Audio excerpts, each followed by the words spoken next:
बाळा, 20 मार्च हा माझा प्रगट दिन आहे। हा दिवस अत्यंत पवित्र आहे। या दिवशी भक्ताने श्रद्धेने केलेली छोटीशी सेवा देखील व्यर्थ जात नाही। या दिवशी सकाळी स्नान करून आपल्या घराच्या मुख्य प्रवेशद्वारावर हळदीचे पाऊल काढा आणि आंब्याच्या पानांचे तोरण लावा।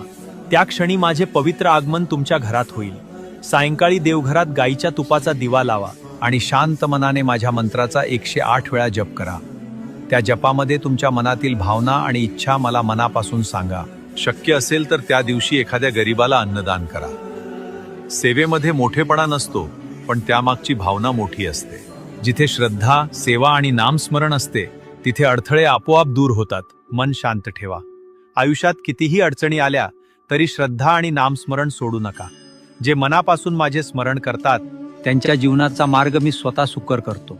भिऊ नकोस, मी तुझ्या पाठीशी आहे। फक्त श्री स्वामी समर्थ नामाचा जप करत राहा।